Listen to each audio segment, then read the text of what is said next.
NBA free agency approaching. It is time to make some tough decisions. And I'm going to break down the players for the Chicago Bulls who are free agents this summer and whether or not I would bring them back or not if I could.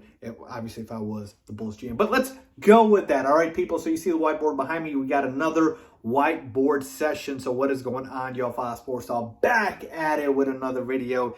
And as I just mentioned to you guys, I'm going to break down all the free agents that we have. And I'm going to say, yeah, I'll bring them back, or no, I won't. And then we got the guys that are under contract, and we'll add to this list. All right, so with that being said, let's get into it. All right, so people, so we got at the top here, Zach LaVine, who is an unrestricted free agent. We all know the talk about Zach this summer. He is set to be the biggest star on the market, maybe outside of Bradley Beal, but they're both around the same level.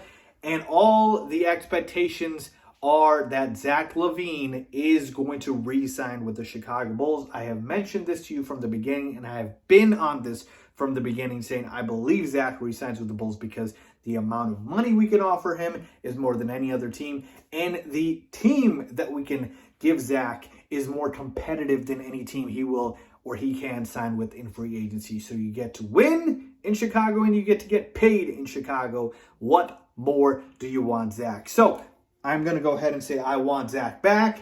I think Zach returns, and I think we go ahead and get a deal done. So Zach LaVine, I believe, will be on the Bulls roster in 2023 or 2022, end of it. But you get my point here. So let's go ahead and add Zach here to the right side. And by the way, these are all the guys under contract with the Bulls, and we'll go over them at the very end. All right, next up on the list, we got Troy Brown Jr., and he is a RFA, which basically stands for restricted free agent. That basically means the Bulls would have the option, if they decide to give him a qualifying offer, I believe, they will have the option to match any offer for Troy Brown Jr. Well, let me make it a lot easier for you guys, for Troy Brown.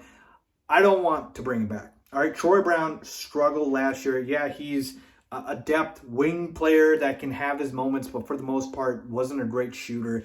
Didn't bring much to the table, and I just did not think he was playing well for the Bulls. And we got a lot of wings on this roster, especially after drafting another one in the draft. And I don't want anybody taking away minutes from Dalen Terry, who we just drafted out of Arizona. So I'm going to go ahead and say no, I don't want to bring back Troy Brown. If another team wants to make an offer, they can go ahead and take him. All right, let's move on to Tony Bradley. And Tony Bradley is interesting because he's not technically a free agent unless he wants to be, which means he's got a PO, a player option. That basically means that Tony Bradley gets to decide if he wants to return to the Bulls or if he wants to test the open market. I believe his player options for somewhere approximately $2 million. If he thinks he can get more than that on the market, go ahead and test it out. If not, he'll return to the Bulls and exercise that player option. My expectation is he probably exercises that player option because Tony Bradley isn't very good, and I don't see him getting anything more than a minimum contract with any other team. So that's my expectation. But if he were to decline it, I wouldn't want to re-sign him because Tony Bradley isn't very good. Barely got minutes in the rotation. Barely got minutes in the rotation. Wasn't able to, contribute much, if at all. And, for the most part, was not very impressed. So I'm going to go ahead and say this, but let's say we can add the check to it as well, because there's a chance he can come back. It's not really up to the Bulls. It's up to Tony Bradley. All right, next up on the list, we got Matt Thomas, all right, who is a UFA unrestricted free agent. Matt Thomas is a good shooter and nothing else. All right, that's it. He is a quality shooter, end of the bench guy. But for the most part here, folks, if we're trying to clear out salary cap space, if we're trying to add guys to the roster, I don't need Matt Thomas because he is a guy who is going to get picked on defense, right? He's a good shooter, but that's it. I'm good with not bringing back Matt Thomas. Derrick Jones Jr., next up on the list. I like DJJ, but the price maybe he comes back at, I'm not okay with. And like I said, we've got a lot of wings on this roster now, folks. Just right off the bat, again, guards and wings. I'm gonna say guards and forwards. Excuse me. I'm gonna use those as wings. Lonzo Ball, Patrick Williams, Ayo Dosunmu, Dalen Terry, Alex Caruso. Like, it is insane the amount of guards we have. I don't think we need to bring back Derrick Jones Jr. Yes, he's a solid role player, but there's times we were playing him at the 5 don't really need that. And like I said, taking away time from the other guys. Malcolm Hill, Tyler Cook, Tristan Thompson. I'm going to go through these ones pretty quickly here. These guys are restricted free agents. Malcolm Hill barely played. I don't even remember if he played much at all. Tyler Cook, yeah, when we were going through some of the COVID stuff, he was getting some time. I don't mind him, but again, nothing more than a minimum contract here. I don't really expect the Bulls to bring him back, but I don't mind. Maybe he can get on like a end of the roster type of deal. And no thanks to Tristan Thompson. Yeah, I know we signed in the back of Vooch, but yeah, he was not very good, all right? He is washed at this point, so no, I don't want to bring back Tristan Thompson. So here we go.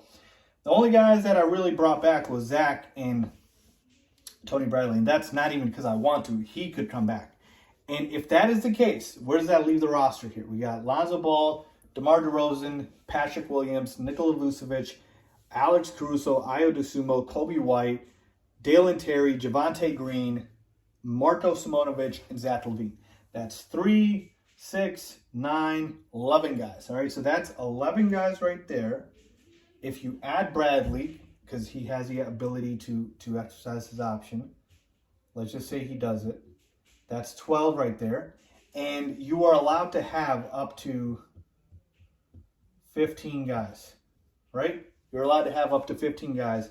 And I'm expecting the Bulls to definitely have this to be a free agent signing, at least 2 guys in free agency. And then maybe you got an end of the bench type of guy here. They could obviously trade Kobe White.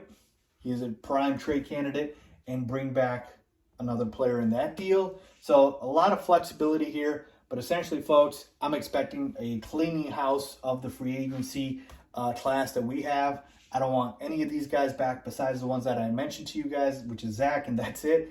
Would I be surprised if the Bulls brought back many of them? Yes. Some of them, no. But for the most part, I don't think anyone's worth it. Let's go ahead and use that money, to save for our future, and obviously to go ahead and use in free agency. So yeah, there you have it, folks. The free agents for the Chicago Bulls, and this will be the roster before we add any other free agents, assuming we let everybody besides Zach go. So let me know what you guys think. Leave a comment down below as always. Thanks for watching.